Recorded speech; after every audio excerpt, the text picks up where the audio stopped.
வணக்கம் நண்பர்களே. கார்த்தி ரேவதி சீரியல் சும்மா பரபரப்பாக போயிட்டு இருக்குன்னே சொல்லலாங்க. அதிரடியான கதைக்களத்தில் பார்த்தோன்னா நம்ம காளியம்மா வந்து மாயாவை மறைச்சி வைக்க ஐடியா கொடுத்து மாயாவை அந்த பேரலுக்குள்ளே மறைச்சி வச்சுருப்பாங்க, மேலே அழுக்கு துணியெல்லாம் போட்டு. ஆனால் நம்ம போலீஸ்காரர் விடலை. இந்த ஊரில் எல்லா இடத்துலையும் நாங்கள் சல்லடை போட்டு மேஞ்சாச்சு. ஆனால் எங்கேயும் இல்லைன்னா கண்டிப்பாக இந்த காளியம்மா சாமுண்டேஸ்வரிக்கு விரோதி.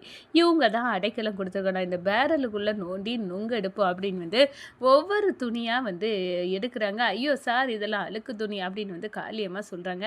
இதெல்லாம் இருக்கட்டுமே அப்படின்னு சொன்னாரேன். இல்லை, இதெல்லாம் நான் பார்க்கணும் அப்படின்னு ஒவ்வொன்றா இருந்து எடுத்து பார்த்து மேயிறாங்க. கடைசியில் மாயாவுக்கு கையை பிடிச்சி உள்ளுகிருந்து தூக்குறாங்க. சாக்கில் நிற்கிறாங்க காளியம்மா. எங்கேயும் இல்லாத மாயா எங்கே இருப்பான்னு எங்களுக்கு தகவல் அதனால தான் நாங்கள் தேடி வந்தோம். இப்போ நாங்கள் கண்டுபிடிச்சிட்டோம்ல அப்படின்னு அந்த இடத்த விட்டு மாயாவை கூட்டிகிட்டு போயிடறாங்க. இந்த சைடு பார்த்தா நம்ம ஒரு பெரிய பெண் சாமியாரை நம்ம பரமேஸ்வரி பாட்டி பார்க்குறாங்க. அவங்கக்கிட்ட என் பேத்திக்கு இப்படி ஒரு பிரச்சனை, ஒருத்தி துப்பாக்கியால் சுட்டுட்டா, நீங்கள் தான் என் பேத்தியை காப்பாற்றணும் அப்படின்னு அந்த இடத்துல சொல்ல நேரம் ஒரு துருநூரை கொடுக்குறாங்க. இது மிகவும் சக்தி வாய்ந்தது. இதை யார் பூசுனாங்களோ எந்த நோயில் இருந்தாலும் அவங்க அப்படியே ஓடக்கூடிய சக்தி, எழும்பி ஓடக்கூடிய சக்தி கிடைக்கும். அவ்வளோ சக்தி வாய்ந்த திருநூறு. இதை அவங்களுக்கு பூசி விடுங்க, கண்டிப்பாக அவங்க பொழைச்சிருவாங்க அப்படின்னு அந்த இடத்துல கொடுக்குறாங்க. அந்த நம்பிக்கையோட பரமேஸ்வரி பாட்டி நம்ம ரேவதிக்கு பூசி நம்ம ரேவதியை அப்படியே குணமாயிறாங்கன்னு சொல்லலாம். அதை பற்றி தான் இந்த வீடியோக்குள்ளே பார்க்க போகிறோம். அதுக்கு முன்னாடி சேனலுக்கு லைக் அண்ட் சப்ஸ்கிரைப் பண்ணுங்கள் ஃப்ரெண்ட்ஸ். பக்கத்தில் இருக்க பெல் ஐக்கானையும் கிளிக் பண்ணுங்கள். அப்போ தான் நான் போடுற ஒவ்வொரு வீடியோவும் நோட்டிஃபிகேஷனாக உங்களுக்கு கிடைக்கும். வாங்க ஃப்ரெண்ட்ஸ், வீடியோக்குள்ளே போகலாம். ஃபஸ்ட்டு எடுத்த உடனே பார்த்தோன்னா நம்ம மாயா அப்படியே தலை தெறிக்க போலீஸ் பிடியிலேருந்து தப்பி ஓடி வராங்க. அவங்க போலீஸ் பின்னாடி துரத்திட்டே வராங்க. வந்ததும் நம்ம காளியம்மா வீட்டு கதவை போட்டு தட்டுறாங்க. என்ன காளியம்மா, யார் இந்த நேரத்தில் அப்படின்னு திறந்து பார்த்தா மாயா நிற்கிறாங்க. மாயாவை யாருன்னு அவங்களுக்கு தெரியலை. யாருமா நீ, எதுக்காக நீ இங்கே வந்த? மேடம், எனக்கு சாமுண்டேஸ்வரின்னு ஒரு எதிரி இருந்தா, அவளோட பொண்ணை நான் துப்பாக்கியால் மேலுலகத்துக்கு அனுப்பி வச்சுட்டேன். அதனால நான் என்னை துரத்திக்கிட்டு போலீஸ் வராங்க மேடம், நான் உங்கள் வீட்டில் ஒளிஞ்சிக்கிடலாமா அப்படின்னு கேட்குறாங்க. ஓ, நீ சாமுண்டேஸ்வரிக்கு எதிரியா? அப்போனா எனக்கும் எதிரி தான் சாமுண்டேஸ்வரி. அப்போ அந்த எதிரிக்கு எதிரி நம்ம ரெண்டோருமே நண்பர் தான். வா, நான் உனக்கு மறைய இந்த இடம் தாரேன் அப்படின்னு சொல்கிறாங்க. மேடம், இப்போ போலீஸ் வருது, கண்டிப்பாக இங்கே வருவாங்க, என்னை தேடுவாங்க அப்படின்னு சொல்ல நேரம், யாருமே சந்தேகப்பட முடியாத இடத்த நான் உனக்கு தந்து ஒளிய வச்சு உன்னை போலீஸ் கண்ணில் மண்ணை தூவது என்னோட வேலை தான். வா அப்படின்னு கூட்டிகிட்டு போய் ஒரு பேரல் இருக்குது, அதுக்குள்ளே ஒளிய வச்சுறாங்க.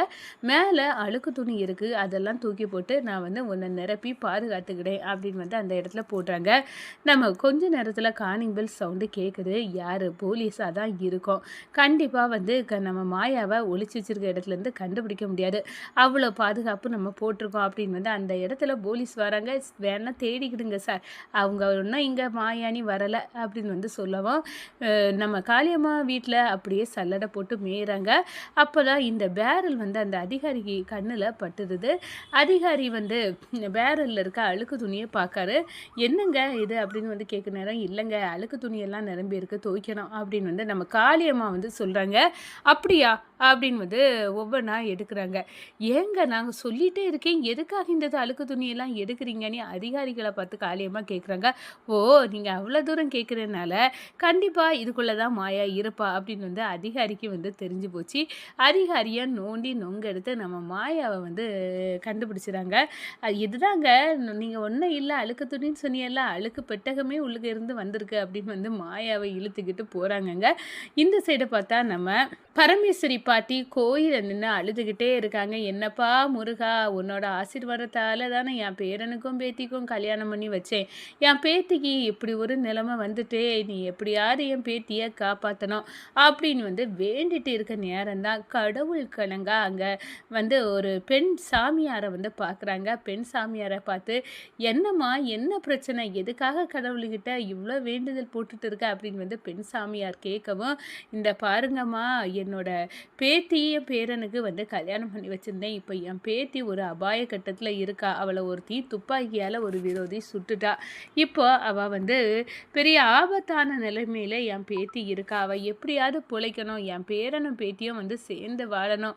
அத கண்குளிரா நான் பார்த்துக்கணும்." அப்படின்னு வந்து பரமேஸ்வரி பாட்டி சொல்றாங்க. "அம்மா, உன்ன பார்த்தா நீ வந்து எவ்வளோ பாசம் உன் பேரன் பேத்தி மேல வச்சிருக்கான்னு எனக்கு நல்லாவே புரியுதும்மா. அதுக்கு என்கிட்ட ஒரு வழி இருக்கு." அப்படின்னு வந்து கூட்டி ஒரு திருநூறு ஒரு பெட்டகத்த தூக்கி கையில குடுக்குறாங்க. "இத கண்டிப்பா கொண்டு போய் உன் பேத்திக்கு வந்து பூசி விடு. இத வந்து பூசுனா கண்டிப்பா வந்து குணமாயிர்றாங்க. எந்த ஆபத்துல இருந்தும் உன் பேத்தி வந்து எழும்பி வருவா. பாரு, அவளுக்கு ஒண்ணுமே ஆகாது. நான் இப்படி வந்து பல பேரோட உயிர வந்து காப்பாத்தியிருக்கேன். நீ இப்பவே போய் உன் பேத்திக்கு இத பூசி விடு." அப்படின்னு வந்து சொல்றாங்க. "சரிம்மா, நான் இப்பவே போறேன்." அப்படின்னு வந்து நம்ம பரமேஸ்வரி பாட்டி அந்த திருநூற வாங்கிக்கிட்டு அப்படியே வந்து ஹாஸ்பிட்டலுக்கு வராங்க. நம்ம ச ரேவதிய பார்க்கணும் அப்படின்னு வந்து சொல்றாங்க. "ரேவதியெல்லாம் பார்க்க முடியாது கிழவி, போ." அப்படின்னு வந்து சந்திரா வந்து சொல்றாங்க. என் பேத்திய தானே பார்க்க வந்திருக்கேன். "ஏ சந்திரா, வாய மூடு." அப்படின்னு வந்து நம்ம ராஜராஜவின் கொந்தளிக்க, சரி, எங்க அம்மா வந்து அவங்க பேத்திய பார்த்துட்டு வரட்டும்." அப்படின்னு வந்து அந்த இடத்துல வந்து சொல்ல, பாட்டி போய் வந்து திருநூறு வந்து நம்ம ரேவதிக்கு நெத்தியில போடுறாங்க. "கண்டிப்பா என் பேத்திக்கு ஒண்ணும் ஆகாது. கண்டிப்பா அவ கியூர் ஆவா." அப்படின்னு வந்து அந்த இடத்துல வந்து நினைக்கிறாங்க. இந்த சைடு இருந்து அதிகாரிக வந்து நம்ம ராஜாவுக்கு வந்து கால் பண்றாங்க. "சார், நீங்க சொன்ன மாதிரி நாங்க காளியம்மா வீட்ல போய் சோதனை போட்டோம். அங்க தான் மாயா வந்து காளியம்மா வந்து அடைச்சு வச்சிருந்த ஒரு பேரலுக்குள்ள போட்டு மூடி வச்சிருந்தாங்க. நான் கண்டுபிடிச்சுட்டோம். இப்ப அவ எங்க கஸ்டடியில தான் இருக்கா." அப்படின்னு வந்து, "அவளெல்லாம் விடாதுங்க சார். வந்து உங்க இதுலேருந்து தப்பி தான் என் மனைவிக்கு இப்படி ஒரு ஆபத்த உண்டு பண்ணுனா." அப்படின்னு வந்து அந்த இடத்துல சொல்றாங்க. சரி, நாங்க இனி வெளிய விட போறதில்ல." அப்படின்னு வந்து அந்த அதிகாரிகளும் நம்ம ராஜாவுக்கு வந்து வாக்கு குடுக்குறாங்க. அடுத்ததா பார்த்தா நம்ம ராஜா வந்து பரமேஸ்வரி பாட்டிய சந்திக்கிறாங்க. பரமேஸ்வரி பாட்டி, "என் பேத்திக்கு ஒண்ணும் ஆகாதுடா. நீ கவலைப்படாம இரு. நான் அவளுக்கு வந்து ஒரு பெண் சாமியார்ட்ட வேண்டி ஒரு திருநூற கொண்டு பூசியிருக்கேன். அவ கண்டிப்பா வந்து குணமாயிருவா. எனக்கு அந்த நம்பிக்கை இருக்கு." அப்படின்னு வந்து சொல்றாங்க. ம் என் ராஜாவுக்கு என்னென்ன பிரச்சனை வந்திருக்கு. ஏற்கனவே இப்படிதான். தீபா வந்து அவ்வளோ பாசமா இருந்தா. என் பேரன்ட்ட இருந்து பிரிஞ்சுட்டா. இந்த ரேவதி என் பேத்தி வந்து பிரியக்கூடாது. அவ கூட சந்தோஷமா என் ராஜா வாழணும்." அப்படின்னு வந்து அந்த இடத்துல பாட்டி வந்து ராஜாவுக்கு கைய பிடிச்சு, "நீ வந்து நம்பிக்கையோடு இரு ராஜா. கண்டிப்பா நம்ம ரேவதி நம்மளுக்கு கிடைப்பா." அப்படின்னு வந்து அந்த இடத்துல வந்து சொல்லுறாங்க. அந்த டிடெக்டிவ் நம்ம சாமுண்டேஸ்வரிக்கு கரெக்ட்டா வந்து கால் பண்றாங்க. வந்து நம்ம சாமுண்டேஸ்வரியை எடுத்து, என் மகளே ஒரு பெரிய ஆபத்துல இருக்கா. நல்ல வேளை என் மாப்பிள தான் கொண்டு வந்து இந்த ஹாஸ்பிட்டல்ல வந்து சேர்த்து இப்போ ட்ரீட்மெண்ட் நடந்துட்டு இருக்கு." "என்ன சாமுண்டேஸ்வரி, என்ன சொல்ல?" "ஆமா, துப்பாக்கிய வச்சு என் மகள ஒருத்தி சுட்டுட்டா. ஆனா என் மருமகன் வந்து தூக்கிட்டு வந்து அவர சடனா வந்து ஹாஸ்பிட்டல்ல சேர்த்துட்டனால இப்போ ஹாஸ்பிட்டல்ல ட்ரீட்மெண்ட் நடந்துட்டு இருக்கு." அப்படின்னு வந்து சொல்றாங்க. "ஆனா இதுல ஒரு ஷாக்கிங்கான நியூஸ நான் உனக்கு சொல்லலான்னு தான் இருந்தேன்." "என்ன? என் மாப்பிள்ளைய பற்றி என்ன ஷாக்கிங்கான நியூஸ்?" "உன் மாப்பிள்ளை வேற யாரும் இல்ல. நீ சொன்னால ராஜசேதுபதியோட பேரன். அவரு உண்மையிலே ராஜசேதுபதியோட பேரன் தான். அவரோட உண்மையான பேரு கார்த்திகேயன். அபிராமி குரூப்ஸ் கம்பெனியோட எம்டி அவர்தான். அவருக்கு சென்னையில ஏகப்பட்ட கம்பெனி இருக்கு." அப்படின்னு எல்லாம் வந்து சொல்றாங்க. இதெல்லாம் கேட்டுக்கிட்டு நம்ம சாமுண்டேஸ்வரிக்கு, நம்ம மாப்பிள்ளை இல்லாட்டினா நம்ம பொண்ண காப்பாத்தவே முடியாது. நான் எல்லா விஷயத்திலயும் நம்ம மாப்பிள்ளை எவ்வளோ வந்து உதவி செய்திருக்காரு. ராஜசேதுபதியோட பேரனா இருந்தாலும் நம்மளுக்கு நன்மை தான் செய்திருக்காரு." அப்படின்னு வந்து அந்த இடத்துல இவரை எப்படி வந்து பகைக்க முடியும்? எனக்கு நம்பிக்கை அவ்வளத்தையும் வென்றவர் இவரு. அப்படின்னு வந்து அந்த இடத்துல வந்து நம்ம ராஜாவை பற்றிய உண்மையை தெரிஞ்சாலும் நம்ம சாமுண்டேஸ்வரிக்கு ராஜாங்க மேல துளி அளவும் கூட கோபம் வரலன்னே சொல்லலாங்க.